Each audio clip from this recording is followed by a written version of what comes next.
नमस्कार, जय हिंद, जय श्री राम दोस्तों। शिवम चौधरी ऑफिशियल में आप सबका स्वागत है।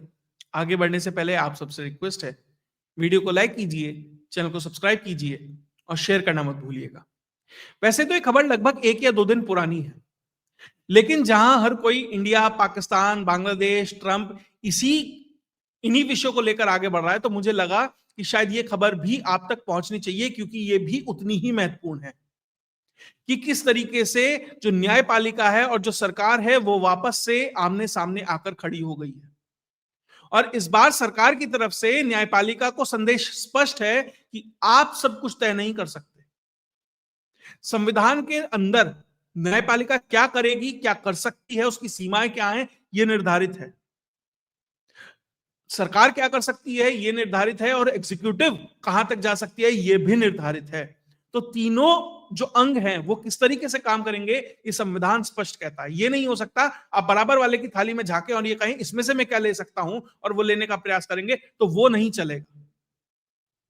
आपने कॉलेजियम बना लिया, आपने ये तय कर लिया कि हमारे यहाँ क्या नियुक्ति होंगी, हम किस तरीके से काम करेंगे, हमारे यहाँ करोड़ों के नोट जल जाएंगे तो कोई दिक्कत नहीं होगी, हम संडे को नाच गाने का कार्यक्रम होगा उसके बीच में से उठ के फला को जमानत दे देंगे, वो हम तय कर लेंगे। आप ये सब कर सकते हैं।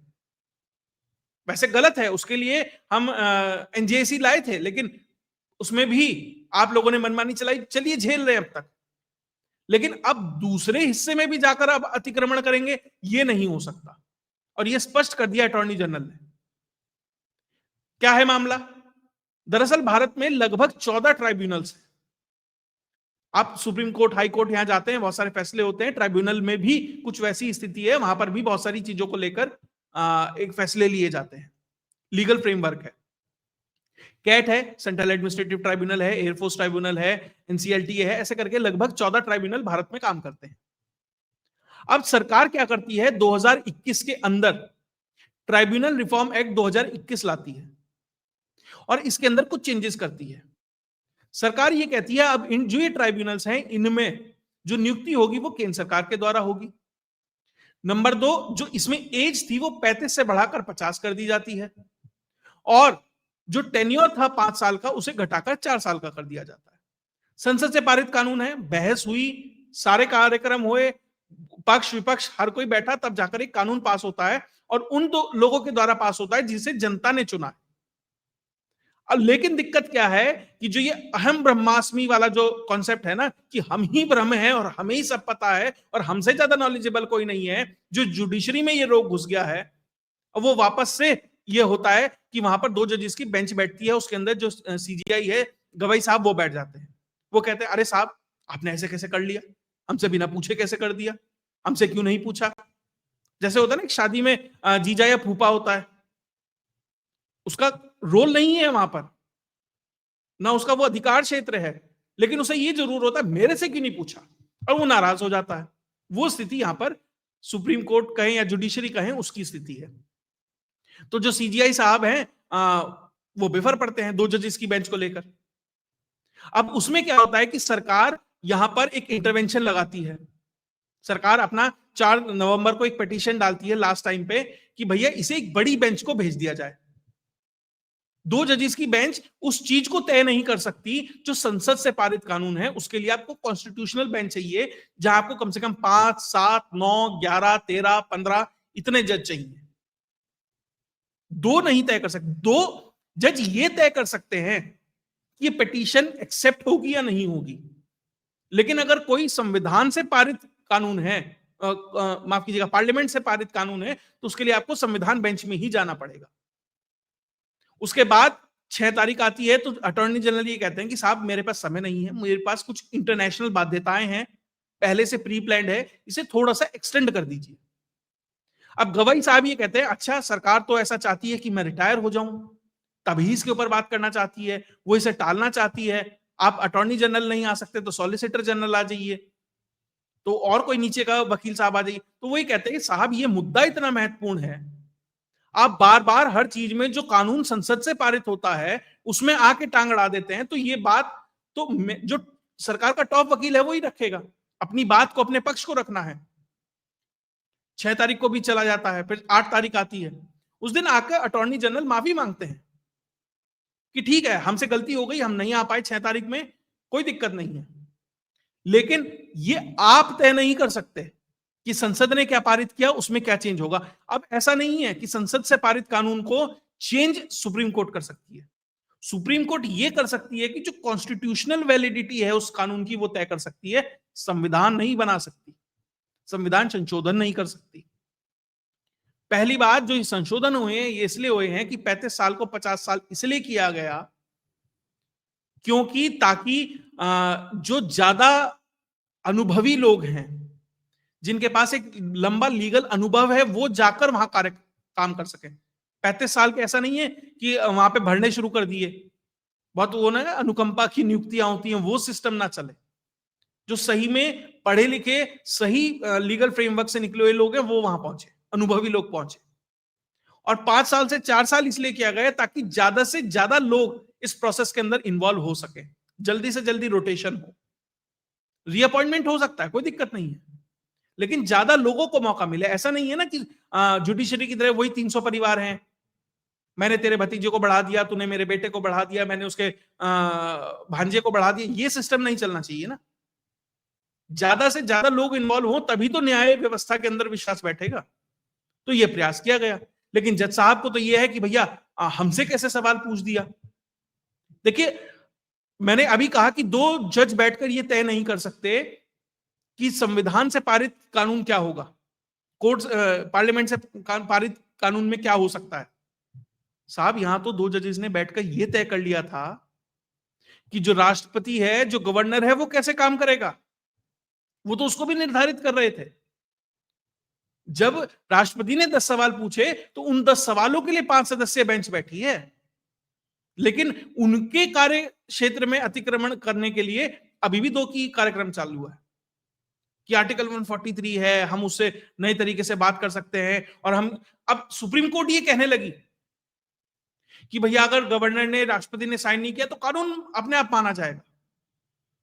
मतलब अब सुप्रीम कोर्ट ये तय करके बैठा है कि सब कुछ मैं ही करूंगा। ये सरकार है, पार्लियामेंट है, ताला मार दो। डीएम का ऑफिस है, ताला मार दो। पॉलिटिकल पार्टियां हैं, ताला मार दो। हर जगह ताला मार दीजिए साहब, ऊपर से नीचे तक। अब सुप्रीम कोर्ट में और 10-20 इनके भाई भतीजे भर्ती कर लीजिए हाई कोर्ट के अंदर, और यही तय करें सब कुछ। किसी को कोई जरूरत नहीं है। आज स्थिति यह है कि 10,000 से ज्यादा जजेस के जो पद हैं वो खाली पड़े हैं। ना हाई कोर्ट को उसकी टेंशन है, ना सुप्रीम कोर्ट का टेंशन है, ना चीफ जस्टिस को टेंशन है। इस ट्राइब्यूनल के अंदर ही 30% पद खाली पड़े हैं, उसके लिए भी इन लोगों को कोई टेंशन नहीं है। इन लोगों को टेंशन क्या होती है कि भरतनाट्यम का कार्यक्रम चल रहा है, संडे की शाम को इस तरह से तलवार आएगी, अरे वो जमानत चाहिए, अरे ठीक है थोड़ी देर से कार्यक्रम को रोको, जाते हैं, एक ही दिन में 2-2 बेंच बनाते हैं, जमानत मिलेगी। याकूब मेमन की खबर सुनेंगे हम, रातों रात कोर्ट चलेंगी, इसकी टेंशन है। लेकिन किस तरीके से डिले होता जा रहा है। चंद्रचूड़ मंच पर बैठे हुए थे, राष्ट्रपति को यह कहना पड़ा कि भैया ये देखो कि जस्टिस डिलेड, जस्टिस डिनाइड। इतने लोग जेल के अंदर हैं आज के समय में। मतलब अगर किसी की सजा 4 साल है, मतलब वो ऐसे कानून, मतलब ऐसे केस में फंसा है कि उसकी सजा मैक्सिमम 4 साल है, वो 6 साल से जेल में है, उसके लिए कोई टेंशन नहीं है। आपको टेंशन ये, अच्छा यहाँ नियुक्ति कर दी, ये ट्रिब्यूनल में कैसे कर दी, अब मेरा भतीजा कैसे जाएगा, अब मेरा भांजा कैसे जाएगा।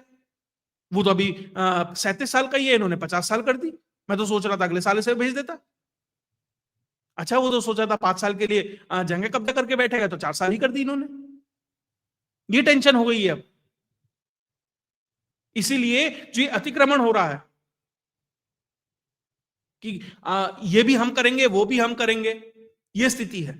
और इस चीज को देखिए, जब ये सब चल रहा था ना, प्रधानमंत्री नेताजी हैं और मास्टर कम्युनिकेटर हैं, उनसे अच्छा तो मुझे लग रहा है कि शायद भारतीय राजनीति में फिलहाल कोई अच्छे से संवाद कर भी नहीं सकता, ना करता है। अब उन्हें भी नालसार में एक प्रोग्राम दिल्ली के अंदर है, उसके अंदर प्रोग्राम में वो पहुंचे हुए थे, वहां भी उन्हें मौका मिल गया, गवाई साहब भी बैठे हुए थे, तो बहुत स्पष्ट संदेश उनकी तरफ से पहुंचा। और जो बात मैं, आप या और एक आम भारतीय करता है ना, जो अपेक्षा करता है जुडिशरी से, वही बात उन्होंने वहां पर कर दी। पहली बात तो भैया जो हो रहा है ना, जितने केसेस हैं उन्हें जल्दी से जल्दी निपटाया जाए, ठीक है, ये तो सबको पता है। दूसरा महत्वपूर्ण चीज, जो कानून की बात हो कोर्ट के अंदर, जो प्रोसेस हो, जो लीगल प्रोसीडिंग चले, कम से कम वो उस भाषा में हो जो आदमी वहां खड़ा है उसे समझ तो आए। आप इतनी हाई फाई, इतनी भारी भरकम भाषाओं में बात करते हैं कि आदमी को समझ ही नहीं आता क्या हो रहा है। कई बार तो वकील को ही नहीं समझ आता कि चीजें क्या हो रही हैं, ये स्थिति हो जाती है। आप भारी भरकम शब्द इस्तेमाल कर रहे हैं, कम से कम उस भाषा में तो इस्तेमाल कीजिए जिस भाषा में वो व्यक्ति समझ सकता है। मान लीजिए आपको भारी भरकम ही बात करनी है तो हिंदी में तो करो, तमिल में तो करो, कन्नड़ तेलुगु में तो करो, वो भी आप इंग्लिश में करेंगे ना। तो पहले वो शब्द समझ आ रहे हैं ना वो भाषा समझ आ रही है, उसे पता ही नहीं है मेरे वकील ने मुझे छुड़ा दिया है कि मुझे जेल पहुंचा दिया है, क्योंकि आजकल हर तरह का वकील होता है। उसके बाद प्रधानमंत्री ने एक और चीज रखी कि भैया हमने मीडिएशन के लिए व्यवस्था तैयार की, उसमें 8 लाख केस हमने सॉल्व किए। यानी जो काम Supreme Court, High Court, sessions court, district court इन सबको करना था, वो ये मीडिएशन वाले करके 8-8 लाख जो केस है वो पूरे कर रहे हैं। तो भैया ये सब क्यों बैठे हैं? तो कुल में और एक विजन होना चाहिए जुडिशरी का कि हम क्या कर रहे हैं, कहां जाना है, किस चीज को लेकर, किस ध्येय को लेकर बढ़ना है। कुछ नहीं है साहब, अंधेर गर्दी चल रही है, बस कुर्सी मिल जाए, बैठ जाएं, पूरी भारत को पूरा ज्ञान दे दें जितना उनके अंदर है, और रिटायर हो जाएं और चले जाएं, और उसके बाद पेंशन मिले, नौकर मिले, बंगला मिले, इसकी टेंशन हो जाए। सिर्फ यही है। देखिए बहुत भारी शब्द बोल रहा हूं, लेकिन स्थिति आज के स्तर पर, जमीनी स्तर पर यही है।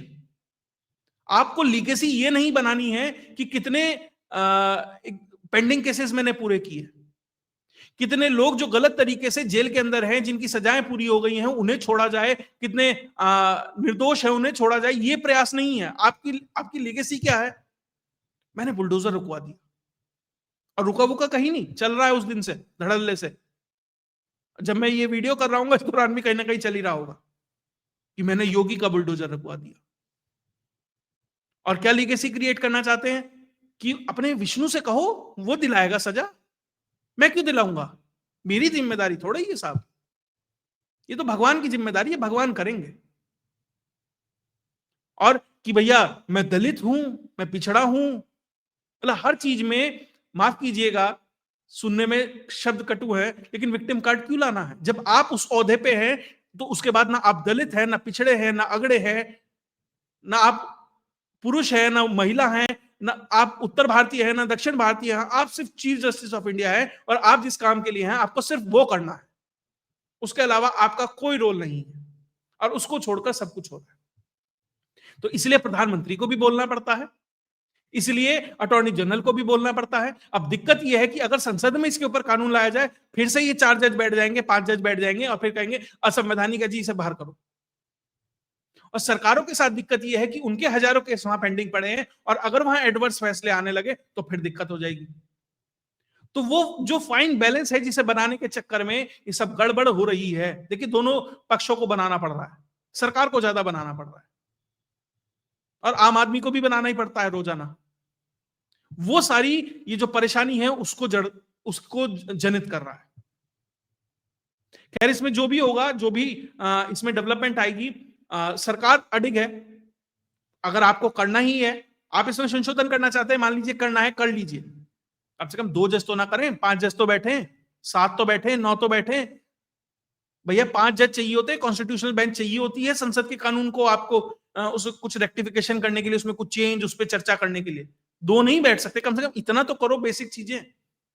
लेकिन जज साहब को टेंशन है मैं 23 तारीख को रिटायर हो जाऊंगा, उससे पहले मैं लेगेसी छोड़ देता हूं। ये जो लेगेसी छोड़ने की जो बीमारी है ना, राजनेता से लेकर, अधिकारी से लेकर, जज से लेकर, हर एक में, भैया आपका काम है काम करना, लेगेसी बनाना नहीं है। खैर इसमें जो भी डेवलपमेंट आएगा वो सब आपके सामने लेके आता रहूंगा। अगर आपको विश्लेषण अच्छा लगा तो वीडियो को लाइक कीजिए, चैनल को सब्सक्राइब कीजिए, और शेयर करना मत भूलिएगा। जय हिंद, जय भारत।